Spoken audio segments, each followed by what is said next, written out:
হযরত ওমর রাতের বেলায় সবাই ঘুমাচ্ছেন, হযরত ওমরের ঘুম নাই। তিনি ঘুম থেকে জেগে রাত্রির বেলায় ঘুরে ঘুরে বেড়াচ্ছেন কে কি অবস্থায় আছে। ঘুরতে ঘুরতে দেখেন একটা তাঁবুর মধ্যে আলো জ্বলতেছে আর কান্নার আওয়াজ। আস্তে করে কাছে গেছেন, যে দেখেন একটা মেয়ে লোক কি জন্য রান্না করতেছে আর বাচ্চাগুলি পাশে বসে কাঁদছে। তিনি ভিতরে ঢুকে বললেন, আচ্ছা মহিলা, তুমি এত রাত করে রান্না করতেছো কেন? এই বাচ্চাগুলি ক্ষুধায় কাঁদতেছে, যদি তুমি সন্ধ্যা রাত্রে রাঁধতে তাহলে তার অসুবিধা হতো না।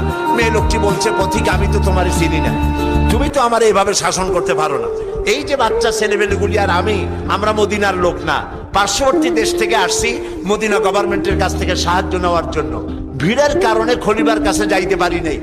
আমার ছেলেগুলি 2-3 দিন না খাওয়া, আর এই যে হাড়ি, ওর মধ্যে কোনো গোশত না, পানি আর পাথর দিয়ে নাড়াচাড়া করতেছি যাতে বাচ্চারা বোঝে যে গোশত রান্না করতেছি। বলেছি যে একটু অপেক্ষা করো, রান্না হইলে খাইতে পারবা।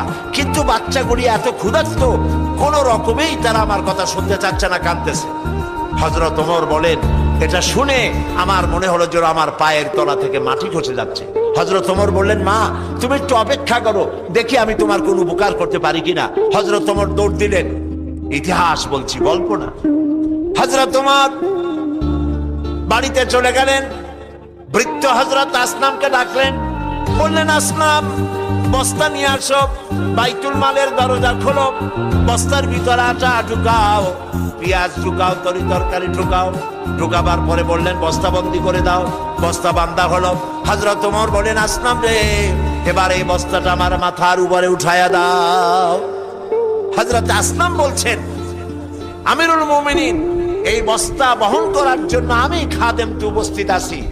হযরত ওমর বললেন, না, আজকের বোঝা আমার মাথায় উঠাও, কারণ কিয়ামতে তোমাকে আসামি বানানো হবে না। যে দৃশ্য আমি দেখে এসেছি কিয়ামতের দিন, এর জন্য আল্লাহ আমাকে আসামি বানাবেন।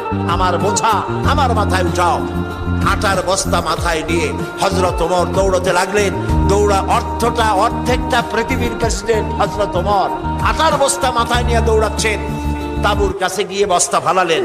বস্তা খুলে আটা বের করে বললেন, মা রুটি বানাও। নিজে তরকারি কুটলেন, রান্না হয়ে গেল। তিনি বললেন, বাচ্চাদের আমি খাওয়াই, তুমি তোমার মতো খাও। 2 বাচ্চা 2 উরুতে নিয়ে হযরত ওমর বাচ্চাদেরকে রুটি খাওয়াচ্ছেন। মহিলাটি লক্ষ্য করে দেখলেন যে হযরত ওমর রাদিয়াল্লাহু তাআলা আনহু বাচ্চাদের খাওয়াচ্ছেন আর তার চোখ দিয়ে পানি পড়তেছে, দাড়ি ভিজে ভিজে পড়ছে। মহিলা বললেন, পথিক, তুমি যে কে আমি তো তোমারে চিনি না, তবে আমার মনে হয় এই দেশের বাদশা ওমর না হইয়া তোমার মতো মানুষ যদি বাদশা হইতো তাহলে আমাদের কপাল বোধে আরো ভালো হইতো। হযরত ওমর এই রাতের বেলায় মহিলার কাছে নিজের পরিচয় দিয়ে বাহাবা নিতে চাইলেন না। তিনি বললেন, মা আগামীকাল তুমি খলিফার দরবারে যাবে, সেখানে তুমি আমাকে দেখতে পাবে, আমি সেখানে তোমাকে বেশি কিছু দিতে চেষ্টা করব।